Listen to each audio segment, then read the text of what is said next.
ว่าถึงการพัฒนาแล้วการพัฒนาก็มีหลายอย่าง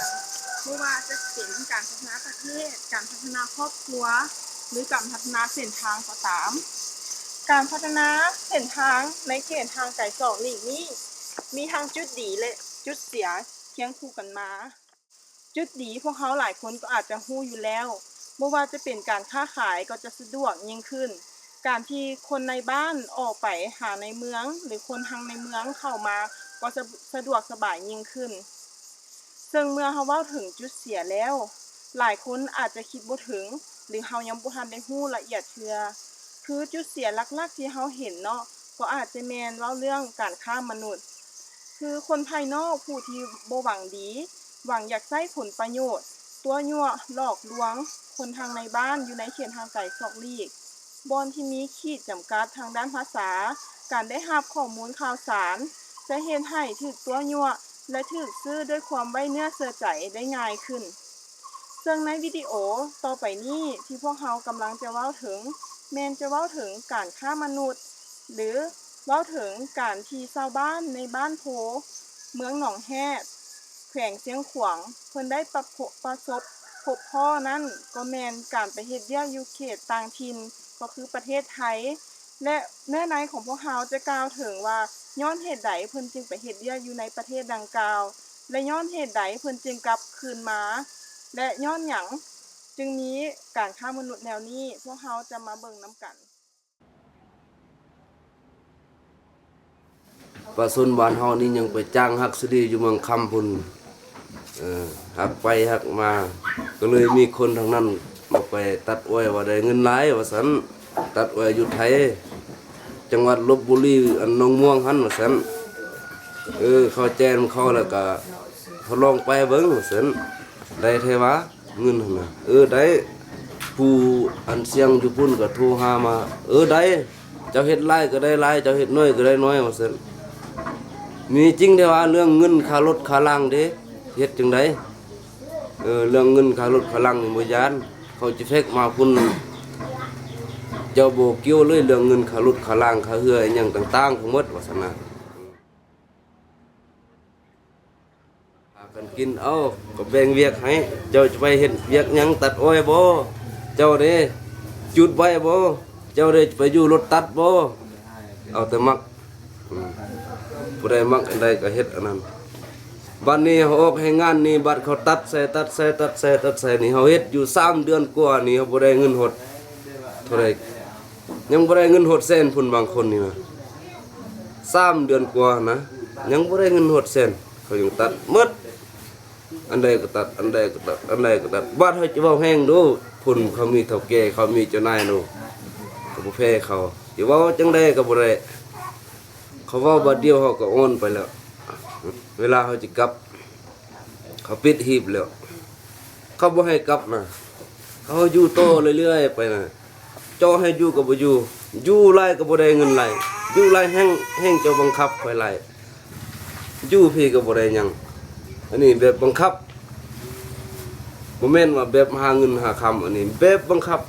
เฒ่าแก่เจ้านายบังคับซื่อๆนี่ไล่เงินถึกพรึงเท่าไหร่ทางไปทางมานี่เขาตัดหมดนั่นน่ะให้งานเฮาบ่ได้จักหน่อยน่ะเขาตัดใส่หันนั้นหมดน่ะตัดหมดขนม20,000บ่แม่นง่ายแรง6 โมงเช้าถึง8 โมงแรงเฮ็ดเวียกตลอดเรื่อยๆพักเวลา11 โมงเขากินซวยนั่นน่ะเวลายังพักชั่วโมงนึงก็ย้อนมีคนตัวยั่วลบหลวงคันถ้าบ่นั้นบ่แนวนั้นข้าพเจ้าก็บ่ได้ไปบ่รู้สึกว่าสิไปพุ่นว่าสิไปฮักสลีอยู่เขตเมืองคำหนองเฮ็ดนี่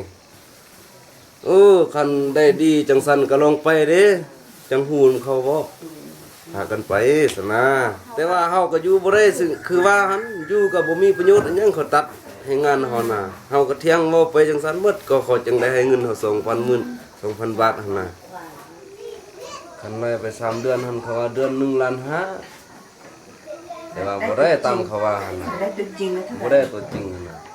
แต่ตัวเล็กได้ตัวเลข1.5 ล้านเงินกีบ1,000กีบเงินบาทได้6,000 บาทต่อเดือน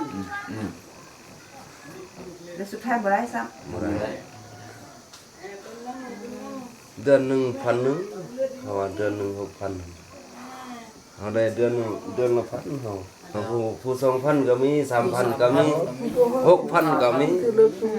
นั่นแหละก็มีจักนั่นแหละว่าเขาบ่ฮู้ เป็นอย่างที่ค่อยมีผู้6,000 ก็อยากเกือบผู้ว่า ไป ว่า น้ำเขียวเป็นอย่างมีผู้6,000 ผู้6,000นั่นผู้ไปก่อนแล้ว มันเฮ็ดได้หลายเดือนแล้ว3-4 เดือน5 เดือนแล้วนะแถวไปที่หลังนี่ก็ บ่ได้ ผู้หนึง2-3 พัน 1,000 2,000สนะ500,000ก็ยังบ่ได้ นี่เป็นการสัมภาษณ์ชาวบ้านโพเมืองหนองแฮแขวงเชียงขวางเฉพาะบางส่วนผู้ที่เพิ่นได้ไปเฮ็ดเวียกอยู่ประเทศไทยและได้กลับมาแล้วซึ่งเพิ่นก็ได้บอกพวกเฮาแล้วก็มีบทเรียนหลายอย่างที่ว่าอยากให้พวกเฮาเรียนรู้นำแต่ว่าชาวบ้านบางส่วนที่ไปก่อนหน้านั้นเพิ่นก็ยังบ่ทันได้กลับมาเทื่อ อยู่หันตลอดเลยนะเท่านั้นบ่ได้กลับนะยังติดหนี้นำเขาหั่นน่ะบ่ได้มาน่ะ พอนั้นได้ลมเดียวอยู่หั่นได้ลมเดียวอยู่แค่มันโอ้เฮ็ดได้สิได้กลับมาเฮาอยู่หลายอยู่เป็นตั้ง10 ปีก็บ่ได้เงินแหละได้แต่ตัวเล็กจังลมเดียวโอ้เมืองบ่ได้ เขาเจ้าก็ยังฮู้ว่า จำกัดได้อย่าบาน โอ้บ่เป็นตาอยู่แล้วอยู่พี่บ่เป็นตาอยู่พากันกลับดีกว่าเพิ่นก็ว่าจังซั่น เขาว่าจุกูบ่ได้ยังเขาว่าเคยมาจุก่อนเจ้าเคยฮู้เลยให้เจ้าเมื่อใส่ดูเจ้าเขาก็เว้าเด้ ขนาดคนขับรถไถลักอ้อยหั่นน่ะเขาก็ยังว่าบ่พออยู่พอกินเฮาก็สิออกไปแล้วเขายังว่าสู้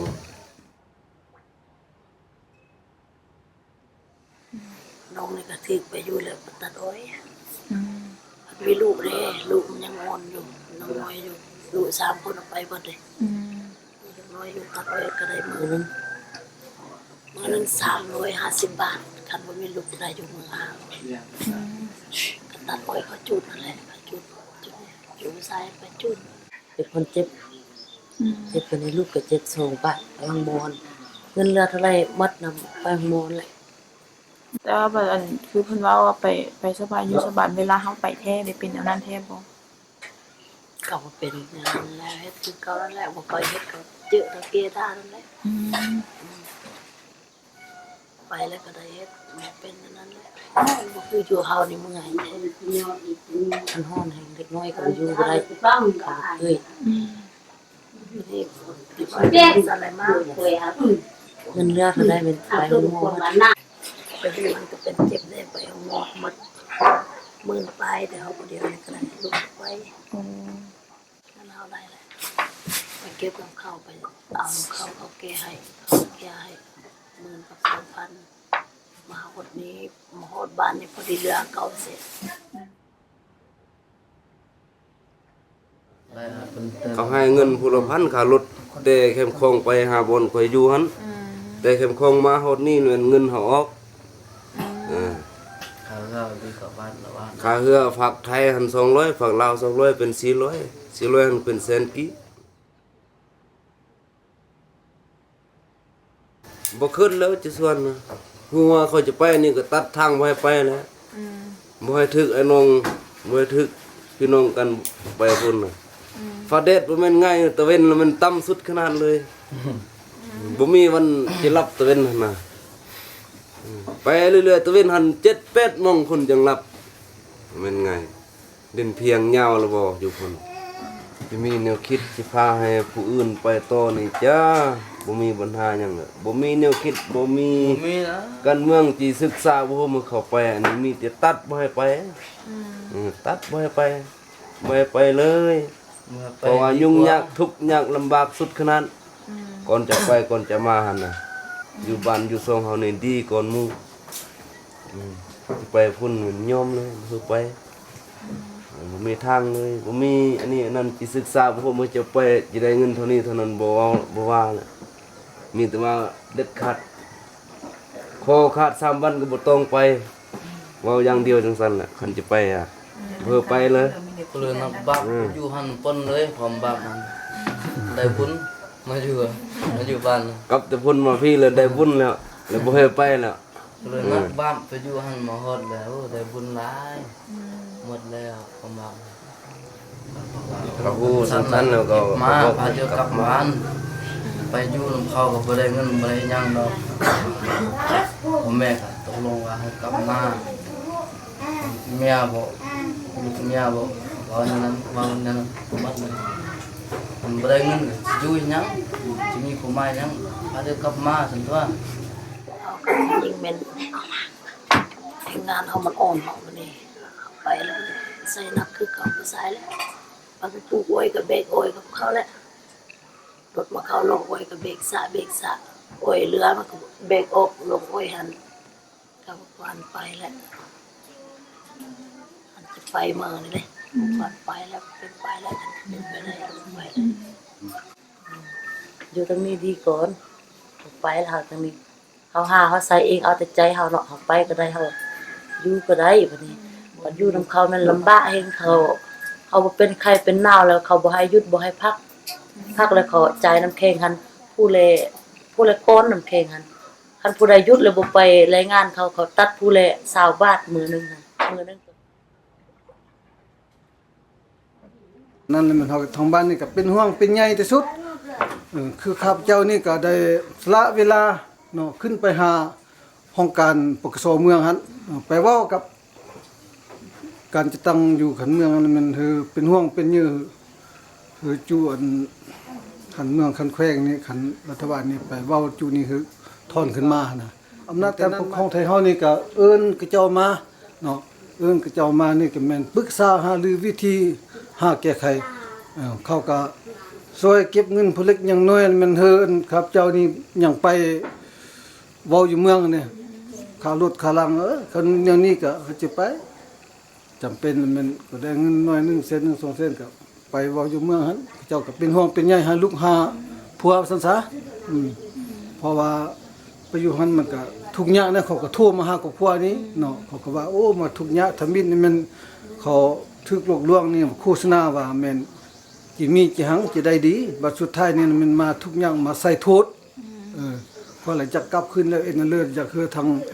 อำนาจการปกครองบ่พ่อแม่คุณคว้าเด้เจ้าตอนนี้ก็คุณคว้าเฮาก็คุณคว้าพอแห้งล่าสุดละครั้งซะ เวลาสิไปนั้นแม่ก็บ่ฮู้แม่ก็บ่ฮู้แม่ก็เป็นห่วงเป็นใยอย่างเฮอมาอยู่